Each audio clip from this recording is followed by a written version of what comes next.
So, as you know, over the last few weeks, we've been starting a bit of a programme called Pathway to Year 13. The reason for that is you are in Year 12, you're still a Year 12 student, but in September you'll be a Year 13 student, and in a few weeks' time you have your progression exams, which are very much going to inform your predicted grades and therefore your journey through Year 13 and your applications for apprenticeships, college, university, jobs, whatever it is you are going to be doing after the sixth form. And the purpose of this pathway is to make sure that you are as ready as you possibly can be to do these exams, to be a Year 13 student, to study well, and to succeed. So before we get into that, I want to say a really big well done for your work experience and a huge welcome back. We haven't seen you for 2 weeks now. You had a week's half term. I hope you feel refreshed and that you had a good break, but that you also managed to do some studying. You will remember that the assembly I did just before half term talked about how to study over half term, how to get appropriate levels of rest. Excuse me. And so I hope you managed to put that into practice and it was really helpful for you. And then last week, the majority of you were out of work experience placements. I've already heard from a few of you. It sounds like you had some amazing times and amazing experiences.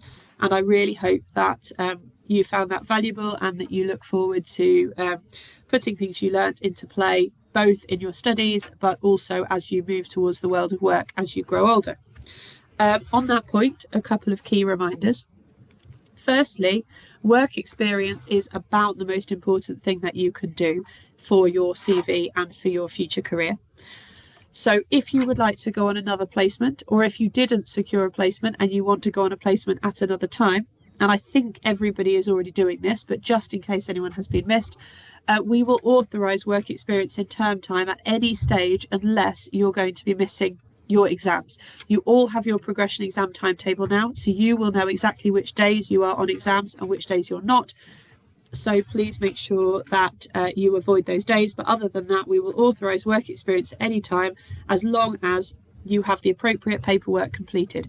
You can collect the appropriate paperwork from Mrs. Foster in sixth form reception and will not be able to authorise the absence until we have that back. Secondly, a reminder, as I've been saying since September, that the best type of work experience you can possibly get is a regular work experience slot. So all of you have at least one, if not two, afternoon blocks where you have study periods. And I cannot recommend enough that if you get a work experience placement that will take you one afternoon a week for a term, 6 months, whatever period of time you can get, then you will be building up work experience with the same colleagues, the same workplace, the same clients, and the experience you will get over time when you really fit into that team will be much more valuable than a one-off week. And so if you had a great week somewhere and you think, actually, I want to do more there, you probably impressed them. Reach out to them and see if they will take you one afternoon a week. You could start now, you could start in September, you could even start in the summer holidays if you're not going away. And I think that would be a very, very valuable experience for you. It also forms something positive to put on your CV when you are putting in applications, which you will do in the autumn term. So well done for the amazing work experience that you did. Well done for the brilliant time you had. Those of you who were doing the mural project in school is absolutely amazing. It's in my office. Do come and look at it. And I believe the eventual plan is for it to go up on the walls of the Multi Academy Trust headquarters, which is in Torrington Avenue. And those of you who are in school, the programme for you did so well as well. So really, what a great success. Now, let's move on to the main purpose of this assembly, which is final preparations for your examinations in 3 weeks. I said this before, but I'm going to say it again. This is so important. If you believe you are entitled to access arrangements and you don't get them, please tell us as soon as possible. Access arrangements are things like extra time, rest breaks, having a reader, having a scribe, being in a smaller venue, working on a laptop. Arranging these things for you is not something we can do overnight. This is a long process and we have to work closely with the exam boards to manage this sort of thing. So if you think that you are entitled to access arrangements and you are not currently getting them, or you have not currently had a conversation with either Mrs. Hosking or somebody in the Gateway about this, please talk to us ASAP, because some of you, we will need to use this mock exam period to trial an access arrangement for you. So if you are entitled to extra time, but it's not currently in place, or you're entitled to rest breaks, but they're not currently in place, we will have to use this exam period to practice, because we have to show the exam board that we've done a certain number of trials and practices before the final exam. So please do think about that carefully. Right then, a reminder, the next 3 weeks are going to be a busy, busy time. A reminder that your well-being is the most important thing. Please seek help from your mentor. Please speak to Laura. Laura is the counsellor, as you know. The referrals are self-referrals. Any of you can refer to Laura. Now year 13 have left, she has quite a lot of capacity. And so right now her priority is getting year 12 through these progression exams and supporting them. If you are finding anxiety around the exams or around something in your life overwhelming, please refer to Laura and she will help you. Speak to Mrs. Hosking, myself, Mr. Shepherd and Mrs. Gossel. And most importantly, if you are struggling with your mental health or one of your friends is struggling with their mental health, please see your GP or talk to the doctor. Right then, so the rest of this assembly is what I'm going to call a call to action. There are 3 weeks before your exams start. Now, I would recommend thinking of these exams like training for a marathon or a sporting event. You have already done the hard work. You've been studying these subjects since September. You've already done a lot of revision. I'm hoping most of you started your revision a while ago. You put in a really good shift over half term. You did some last week, and we're now ready for the final focus. And I want to remind you that you are amazing. This part is really hard. The exams still feel like quite a long way away. The exams feel like there's still a load of work to do, and they're quite scary, but they're also coming around really fast, and that feels daunting as well. This is the hardest bit, and if you can get through the next week or so, then it does start to feel easier, I promise. So a reminder that you're amazing. I believe in all of you, and what we need to do now is we just need to hold our focus for another few weeks to get to the end of the exam period. So some tips. At this stage, first and foremost, you need to prioritise the topics you are studying. We've got three weeks left. You don't have time realistically at this point to study every single area of every single subject. So I've been talking since September about the phrase eat your frog. A reminder what I mean by that. Eat your frog means do the bits you don't like doing first. In your subjects, all of you will have either a subject that's your least favourite, or you will have areas within the curriculum that are the ones you do not like, your reds. We talked before about red, amber, greening all of your specifications. I'm not going to go through that in detail again because we've talked about that. But there will be areas that you don't like, that stress you out. And the reality is most students spend their time on their favourite areas of the subject, and they think they've studied really hard because they've studied for several hours on the areas that they like the best. That is so common. That is not going to get you the marks you want. Yes, it's great that you've done that studying, but the reality is that is not high impact studying. So you need to start with the topics that are the most scary, the most stressful, and you're most worried about. And then you can treat yourself to studying some subjects that feel more comfortable for you. So eat your frog, do the hardest bit first, and then you will feel so much better. Secondly, look through previous exam papers or ask your teachers what the most important topics are. So what's most likely to come up, what will be worth the most marks. So in maths, there are some subject areas that are likely to be worth 2 marks. There are some that are likely to be worth 20. If you've only got time for one of those, the one that's worth 20 is clearly the priority. And make sure you have a clear plan for the next 3 weeks. I know most of you have got a study plan in place and you are just following it. And if that is you, then well done, crack on. Those of you who don't, make one today. We're at the point now that all of your study sessions really count, which is why you need to pick and prioritise the most important topics. And it's why you need to prioritise making sure that every study session counts and you planned out what you're going to do in all of them. So if you don't have a study plan, make one today. If you are stuck with that, ask for help, ask your mentor, ask your teachers, ask Mrs. Hosking, ask a member of sixth form staff. Any teacher in this school will be able to help you make a study plan if you need one. But if you don't know how to do it, then seek help ASAP. Secondly, I'm going to ask you to practice what I call active recall. So at this stage, you are cramming so much stuff into your long-term memory.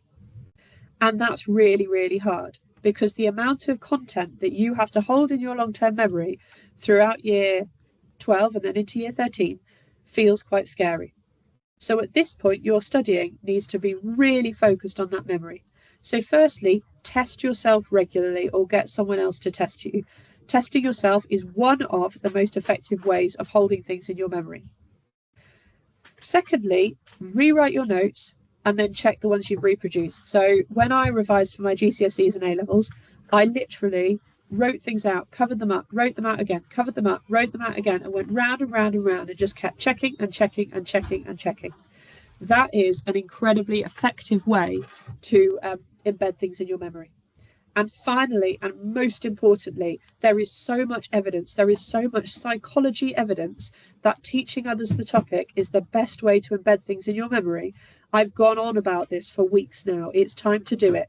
Round the dinner table, pick a topic that you have learned, pick a topic that you have done some high-level study on, teach someone else, teach your teddy bear, draw a face in the mirror if you want to, teach your family, teach your parents or carers, teach your friends, come and teach me, but teach someone else the topic. And while you talk through it, whilst you go through it, that will embed it in your long-term memory better than anything else. So those frogs you're eating, once you have studied those frogs, the next thing to do is to test yourself and then teach someone else the topic. If you do that, that will be embedded in your long-term memory. Right then, this is the time for what's called spaced repetition. Again, spaced repetition is a bit of an education term. It's a bit of a scientific term, but what it means is revisiting your tricky topics at increasing intervals.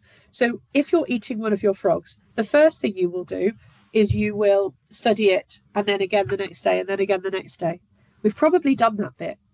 But now you might be revisiting it every 2 days, every 3 days, every 4 days, every 5 days. And when you make your plan, you need to make sure that you are spacing out studying those most tricky topics. So pick 2 or 3 per subject that are the real blockers for you and spread them out in your plan so that it's really, really clear when you're going to study them. Obviously, at this stage, a lot of your studying will be past papers. A lot of your studying will be the highest level, the highest order skills. You might be condensing your topics like we've talked about before. You might be linking different subject areas like we've talked about before. But in your plan, make sure that you have carefully spaced out your tricky topics. Now, this is a really, really odd one, so apologies for that, but it does work. If there is something you really can't remember, link it to something sensory. Depending on your sensory preferences, link it to a song.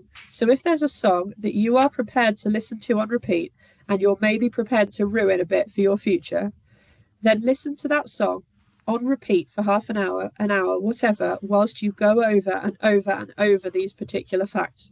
What you will find, and this will last for the next 20 years of your life, is that when you hear that song, those facts will come flooding back. So in your exam, if you're really stuck, if you can sing that song in your head or hum that song under your breath so quietly that other people can't hear it, we don't want to be disturbing other candidates, that fact will come back. Alternatively, if that doesn't work for you, then find a scent that works for you, whether it's your perfume, your body spray, something that you can have in your exam. So if that works for you, spray a bit of perfume on your hand and then smell it and then do the studying, and then on the day of the exam have the same perfume on your hand and smell it, and that will come back. Something like sensation can work, so getting an elastic band around your wrist and pinging it so you can feel it pinging your skin while you're doing it, pinching the skin on your hand, scratching your arm, whatever it is. Again, study that particular fact while you're doing that sensation, and then when you come back to it in the exam, if you've practiced scratching your arm whilst you study that fact and you do that in your exam, then you will remember it. It will come flooding back. Now, this only works for a few things. You can't use this for 100 facts, but you can use it for 3 or 4. And so if there are certain things that you just cannot get in your long-term memory, this is a bit of a memory trick to help them be embedded in your long-term memory. So it's not the whole picture by any stretch. It's not the whole package, but it is a little trick that might help you remember those few things that are a real problem for you. Right. I want you to be really strategic with where you study.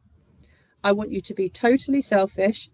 At this point, you have got the whole summer holidays to socialise as much as you want.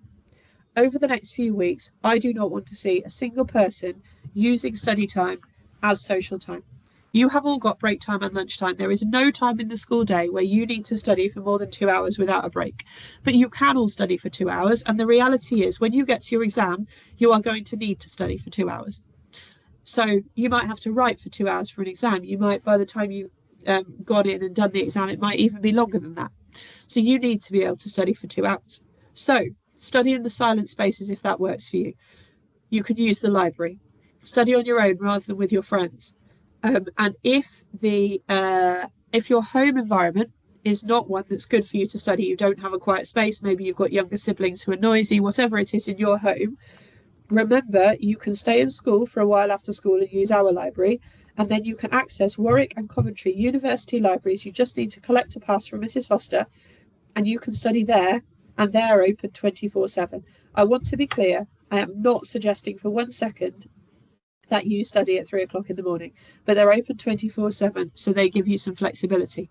Now is the time. Now is the time to call to action. Now is the time to be motivated. It really will make a difference. If you are sat studying in a big group around the study centre and somebody's phone goes off or somebody gets distracted, you'll all get distracted and that will break your concentration. The most important thing you can do at this stage is study somewhere that works for you, where you can just plug in and crack on. And actually just doing that is really good practice for the exams, because that's what you're going to have to do. Right, I recommend at this stage doing some trial runs. Again, going back to what I said about training for a marathon, if you were training for a marathon, you would be doing some long runs probably once a week to put your body under the stress and maybe to generate the adrenaline and the lactic acid and all the things that would be happening in your body when you do a long run. You need to do the same thing here. Now, clearly it's not the same. You're not going to have lactic acid going through your body while you're doing this exam, we hope, but you can start to emulate the adrenaline. You can start to emulate the way you will feel, because doing exams in exam conditions does feel very, very different to any other situation. If you're going to be doing your exams in T block, you should already know which seat you're going to be in. You can use that seat to practice. Now, this week, the study area upstairs is being used for exams, but next week and the week after it's not. So you can go and you can sit in the seat you're going to be doing your exams, and you can do some practice runs. Practice doing past papers in exam conditions. Do a mixture of single questions and whole papers. Use the same pen. If you know you're going to use a Bic biro, buy a pack of them and practice using a Bic biro. If you know that you've got a fountain pen you like using, use that one. Just buy spare cartridges so it won't run out. If you're going to use a particular calculator, practice that. Don't borrow a school one. Whatever equipment is going to be, keep it exactly the same. Bring your equipment in the same pencil case. It sounds stupid, but things like that make a difference on the day. Use the same water bottle, the same tissues.